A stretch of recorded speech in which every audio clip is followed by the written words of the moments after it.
It was for her first love's birthday that my wife, Chloe, threw a lavish party on a yacht, sparing no expense. Then the hull ruptured, and the whole thing went up in flames. As the yacht began its final descent, I grabbed the last life jacket and handed it to her. She turned and gave it to him. My strength gave out, and the vortex pulled me down into the black. The next time I opened my eyes, I was back on the day I was supposed to propose to her.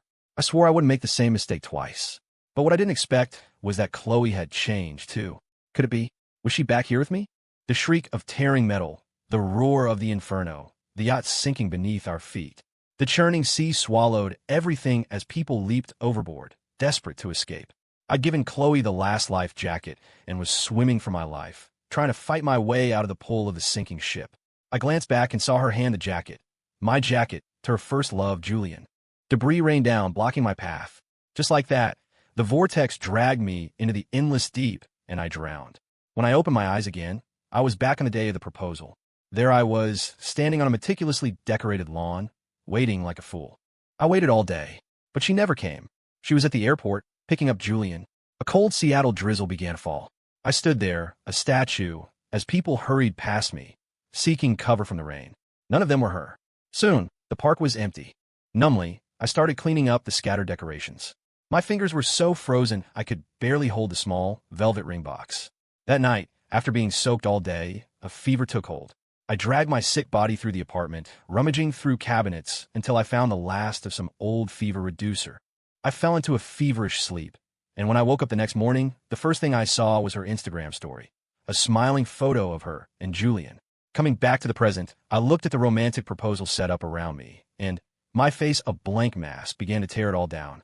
I gave the balloons to a kid walking by and took the cardboard signs to a recycling center. I went home alone with the engagement ring and gifts, planning to sell them on eBay. Just like last time, Chloe walked through the door the next day.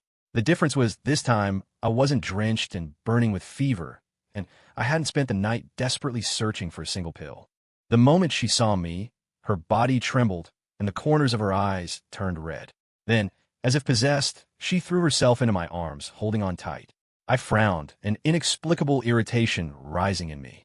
The sight of her brought back the memory of my last moments, of her handing my chance at survival to Julian. The heavy scent of alcohol and cloying perfume clung to her, making my head spin. I held my breath and pushed her away. A flash of hurt crossed her face before it settled into the expression I knew so well from our past life. Cool, indifferent, a mask of robotic courtesy. I want to pick up Julian, she said. We had dinner last night and stayed at a hotel. That's why I'm just getting back. I was stunned by her answer. It was too detailed. This wasn't the Chloe from before. She never volunteered information about her whereabouts. I was always the one asking. And back then, she would have been so impatient. Hearing me question her would have made her face fall, her expression turning to ice. I just picked someone up and had dinner. Is that a problem? I wasn't satisfied. Maybe it was the wine on her breath, or maybe it was the lifetime of resentment boiling over. But for the first time, I yelled at her. I waited for you all day, Chloe. I got soaked to the bone in the rain, running a fever while you ignore my texts and calls. My voice cracked. What? Did you spend all night picking him up? Was an all-night dinner?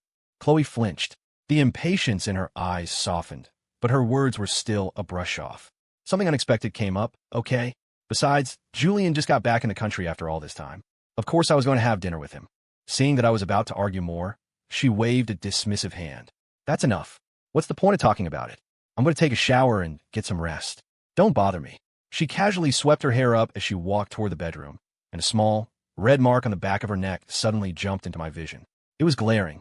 The Chloe from my past life and the woman in front of me seemed no different, yet her behavior was a world apart. I turned my head away, my voice flat. What you do is your own business. You don't have to report to me. How ironic, I thought. That was a line she used on me all the time. Now I was throwing it back at her. Chloe's face went pale, as if she was struck by a memory. Her lips trembled, and she only managed to quiet. I'm going to take a shower, before walking past me. On the white column of her neck, that red mark remained. A hickey? The thought was ugly, corrosive. What did they do last night? Hold hands? Hug? Kiss? It was always Julian, her childhood sweetheart. After all these years, was it really just a simple dinner? I pressed a hand to my chest, feeling a dull ache, a phantom stabbing pain. I rubbed the spot, but the suffocating feeling wouldn't go away. Finally, I got up to make myself something to eat. I cooked just enough for one person and ate standing up, walking from the kitchen. The smell of food drew Chloe out. She sat down at the dining table naturally, as if certain I would have made a plate for her. But I hadn't. I walked right past the table without a glance, ignoring her completely. Liam. Her expression soured. When I looked at her, she seemed momentarily lost, then softened her tone. It's nothing. I just thought that plate was for me. Is my breakfast in the kitchen? I'll go get it. Don't bother, I called out, stopping her. I didn't make you anything. Chloe, halfway out of her chair, froze in a slightly ridiculous pose. She forced a smile, not lashing out like she would have in the past, but instead making an excuse for me. Right, you just got over being sick, you're still weak. I'll make something myself. I paused, studying her with a flicker of suspicion. How did she know I was sick? I was sure I hadn't mentioned it. The more I thought about it, the stranger it became. I suppressed the question that was on the tip of my tongue, deciding to stay quiet and observe. She didn't seem to realize she'd said anything incriminating. After breakfast, I grabbed my briefcase to head to the office, same as always, but Chloe stopped me. Honey, wait. The word was so foreign it took me a second to process. I didn't even break my stride. She rarely called me that. It was almost always Liam, spoken like a manager giving an order. I turned back, wondering what game she was playing now. Aren't you going to give me something? She asked cautiously, her eyes darting to the briefcase in my hand. It hit me. In the last life, this had happened. Even with a raging fever, before I left for work, I had given her the ring and the proposal gifts I'd spent so much time preparing. And how had Chloe reacted then? She'd been scrolling on her phone, casually tossing my gift aside with a dismissive, got it. This time, I had no intention of giving them to her, but here she was, asking. Give you what? I feigned ignorance. The engagement ring and the gifts, she said, as if it were obvious. But I was certain I hadn't told her I was going to propose yesterday. So what was this? I put on a troubled expression. Speaking of which, do you remember where we put our wedding rings? I can't seem to find them. Chloe blurted out. I've always had them. You've always known that, haven't you? Her voice trailed off as she seemed to realize what she'd said. Her head snapped up, her eyes wide with shock. You're back too? She whispered. Looks like we're in the same boat, I said, cutting her off. So that explained why she was acting so differently. We were both reliving this. In that case, we can end this relationship sooner rather than later. No, Chloe's refusal was sharp and absolute. She wouldn't agree. Why? The question formed in my mind, and I asked it aloud. Why not? I don't think there's any love left between us. I paused. And besides, our debts have been settled. Settled? What's settled? She shot back, her voice rising. Liam, you owe me a life. The room fell silent. My mind went blank. What do you mean? I owe you a life. Chloe stared into my eyes, her brow furrowed in anger. If it wasn't for trying to save you, I wouldn't have run out of energy and drowned. She died too? How? I lowered my head, thinking that wasn't how it was supposed to go. Well, isn't this great? Now you have me to die with you. Happy. Her sarcastic tone cut through the heavy mood, and some of my own gloom dissipated. I raised an eyebrow, a smirk playing on my lips. Didn't you die because you gave the life jacket to Julian? If you had kept it, you would have survived until help arrived. To save me, you might have better luck with a more believable excuse. Chloe crossed her arms, completely unmoved. Whatever. I will not agree to a breakup.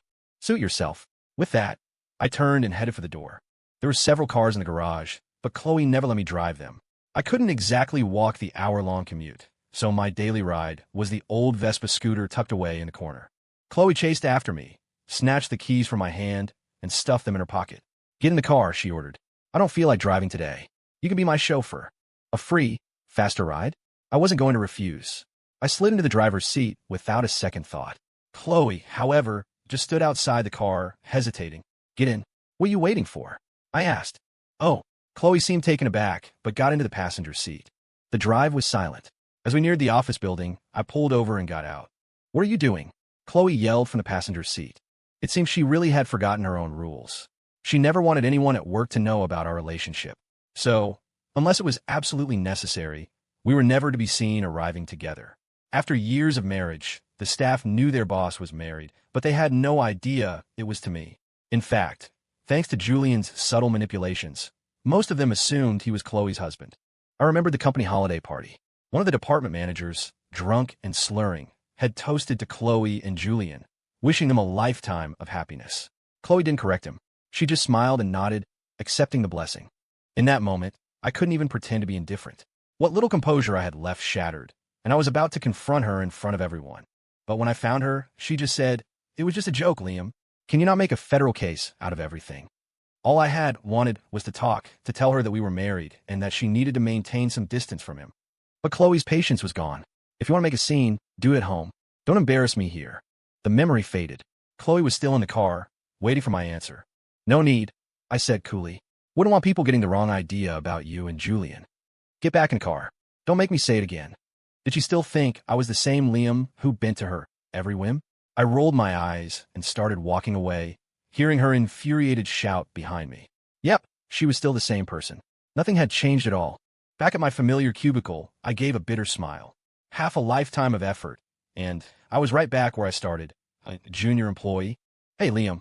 Kevin from the next cubicle leaned over. "Heard the boss's ex-boyfriend is back from Europe. Want to bet on whether they get back together?" Another colleague, Mark, scoffed. "Of course they will. She's young, beautiful, and rich. Who wouldn't want that? If I looked like Liam, I'd shoot my shot." "Seriously," Kevin added. "Why grind away at a desk job when you could marry into a fortune? Right, Liam?" I didn't answer, just offered a weak smile. From the outside, it looked like a dream. Only someone who has lived it knows the bitterness inside. It wasn't about marrying into money. I barely got a decent meal out of it, just a whole lot of grief. "Kevin, cut out," I warned. "Don't gossip about the boss." Those words couldn't get back to Chloe. "You're just too by the book, man," Kevin said, shaking his head as if I were a lost cause. Ahem. A sharp cough cut through the office chatter, followed by the crisp click-clack of high heels on the floor. "Liam, the boss wants to see you in her office." As Kevin gave me a knowing, waggling eyebrow look, I said, "Okay," but a wave of annoyance washed over me. Maybe I needed to get away from Chloe for good. I was single, no kids, no baggage. I could make a living anywhere, right? My thoughts churned as the elevator ascended to the top floor. I pushed the door to her office open without knocking. Chloe was standing with her back to me, staring out the floor-to-ceiling window, lost in thought. Hearing the door, she turned around slowly. Her face held a trace of melancholy I couldn't quite place. For a split second when her eyes met mine, I thought I saw a flash of relief, but it was gone as quickly as it came. "You're here. You needed me for something?" I asked. Her expression soured. "Do I need a reason to see you?" I leaned back against the sofa. "No, of course not. You're the boss. You call the shots. When did you learn to talk back like this? Who treats their wife with this kind of attitude?" "Yeah." I shot back, turning the question on her. "And what kind of wife treats her husband like a dog she can summon and dismiss at will? I just don't get it, Chloe. Since we've both been given a second chance, why aren't you off cherishing your time with Julian? Why are you still bothering me? You have all the time in the world to be with him now, and I'm willing to step aside. So why are you clinging to me? It doesn't even have to be Julian. You could snap your fingers and have a line of guys waiting for you."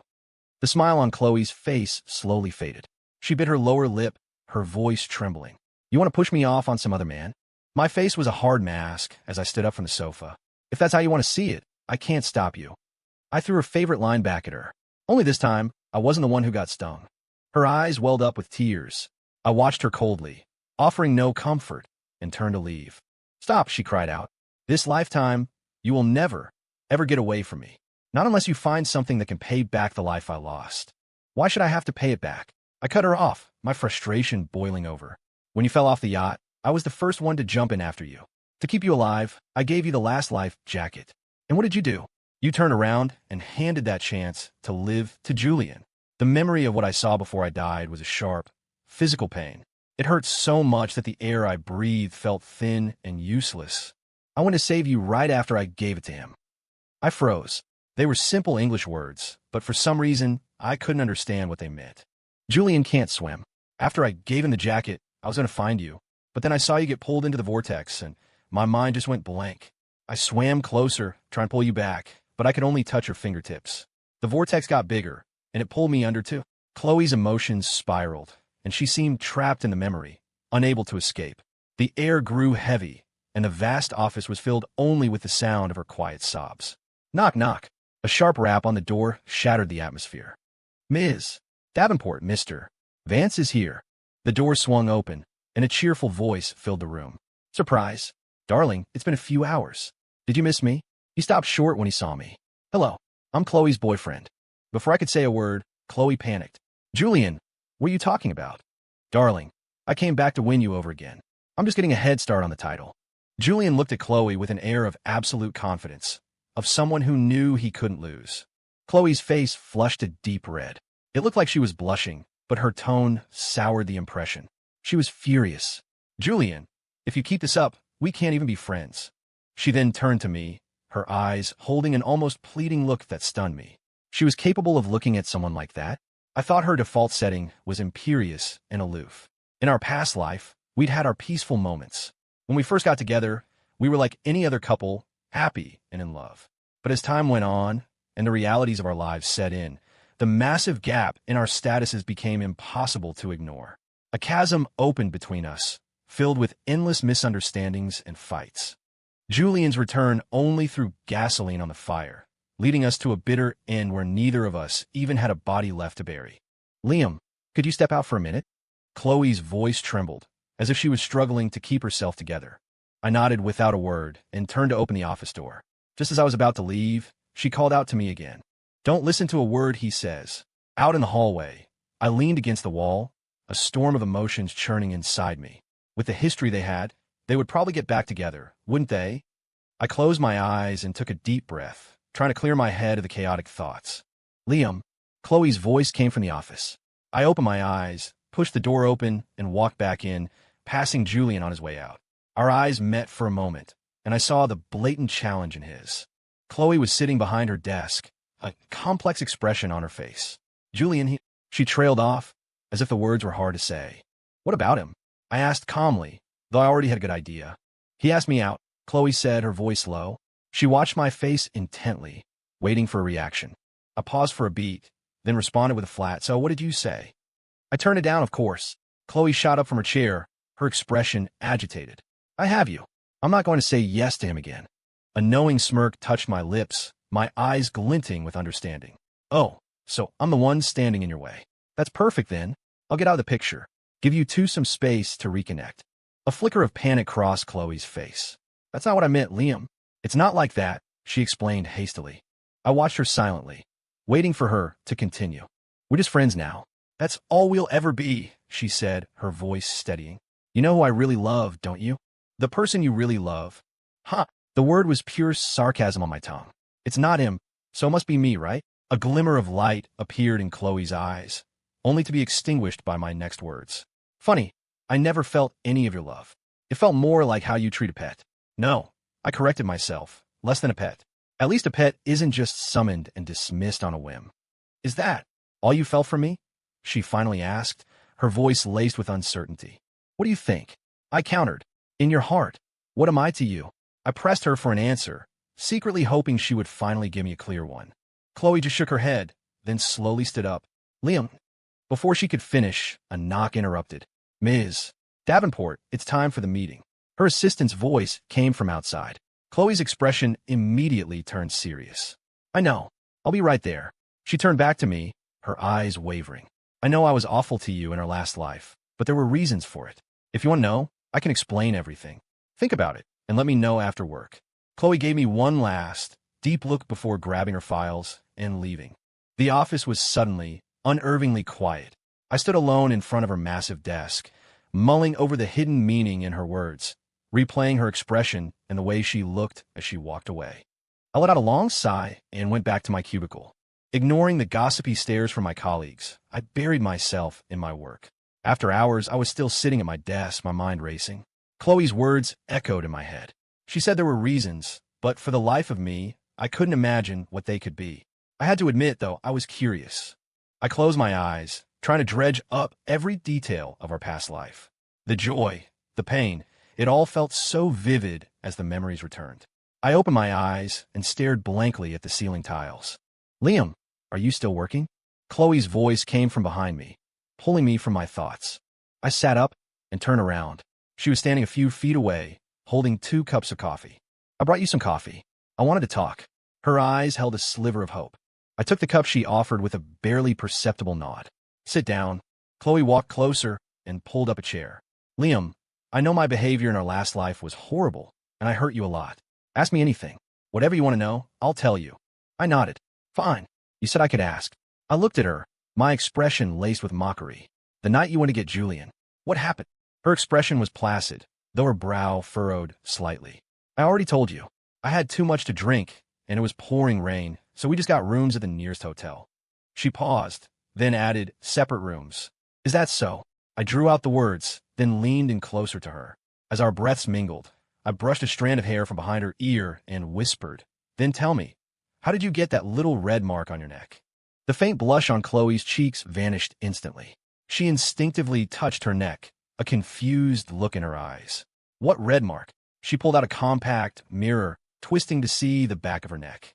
I don't know. Maybe a spider bite. I raised an eyebrow. I wasn't buying it for a second. Fine. Then tell me about what happened before we died.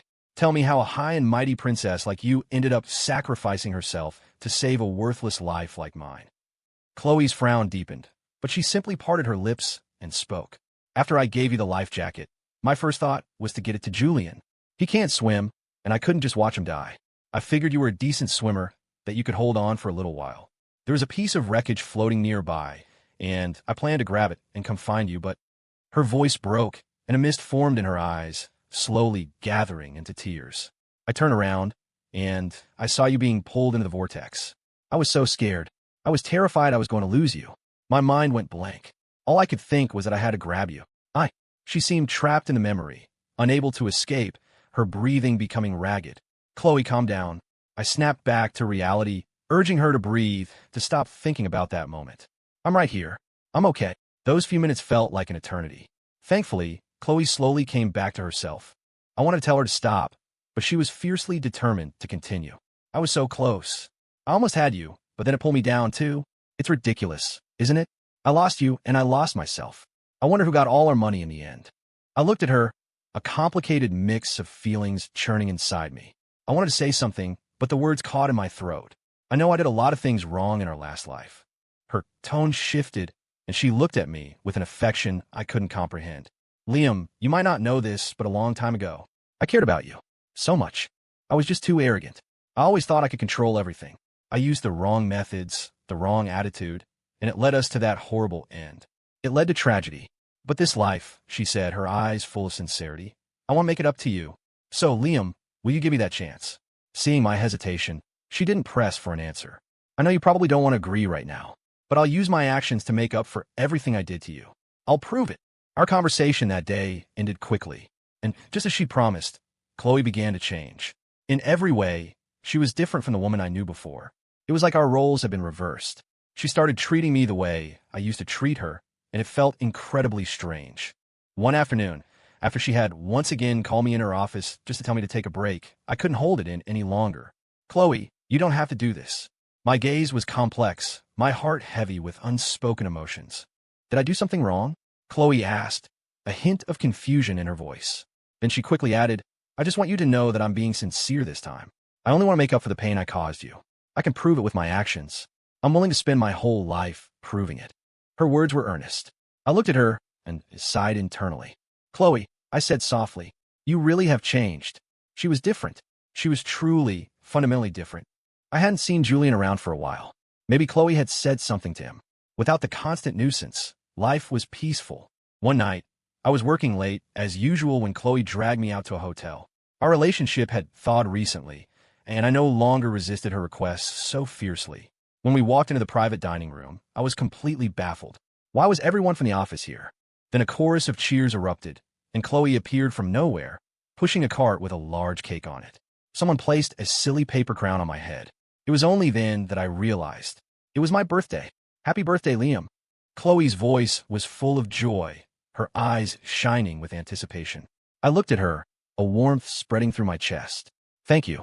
All of you. Don't mention it. You deserve it, Chloe said with a gentle smile. I was too arrogant before. I never once celebrated your birthday. From now on, I'll be with you for every single one. She reflected on her past mistakes. Then her face broke into a sweet, genuine smile. The others at the table started making teasing, hooting noises. I spotted Kevin and a few of the other guys who used to gossip with me. Their voices were the loudest. I felt a little awkward, but mostly I was touched. Thank you, guys. Really, I said, looking around at everyone in the room, my heart filled with gratitude. Come on, make a wish, Chloe urged, her eyes sparkling. I closed my eyes, made a quick wish, and blew out the candles. Applause and cheers filled the room again as Chloe handed me a knife. Cut the cake, birthday boy. I took the knife and began slicing.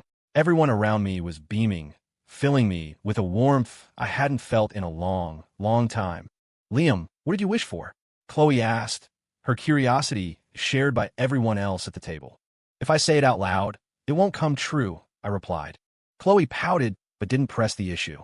Fine, if you don't want to say, then let's just eat cake, she announced with a laugh, and the festive atmosphere kicked into high gear. Try this, Chloe said, handing me a slice of cake. I took a bite, and the rich, sweet flavor filled my mouth. Is it good? She asked, watching me expectantly. I gave a small nod. Yeah, it's very sweet. Delicious. It was the kind of flavor she would love. As I said it, I knew she wasn't just asking about the cake. She was asking how I felt. This was her way of trying to atone for the past. I looked at Chloe, and she was looking right back at me. Our eyes met, and for a second, it was like a jolt of electricity passed between us before we both quickly looked away. Maybe she was too happy, but Chloe drank a lot. Later that night, with help from some colleagues, I managed to get her on my back and carried her out the door under a flurry of meaningful glances. I carefully settled her into the car, making sure she was secure before getting into the driver's seat. Outside, the night was inky black, the streetlights hazy in the misty air. I started the car and pulled away from the hotel. Inside, Chloe was quiet, her breathing soft and even. I kept glancing over at her, my feelings a complicated tangle. Liam. Her voice suddenly broke the silence. I turned to look at her and saw her eyes were half open, as if she were fighting to stay awake. What is it? I asked softly, trying to keep my voice calm. Thank you. Her voice was slurred, but the sincerity was unmistakable. For what? I asked, confused but unable to stop myself. Thank you, she mumbled, for being willing to give me this chance. After that, she fell back asleep. A warmth spread through my chest, and the corners of my mouth turned up into a smile. The car moved through the night, and the moon, once hidden by clouds, peeked out. I rolled down the window, letting the fresh air fill the car. The smile on my face was effortless. For the first time in a long time, I felt light.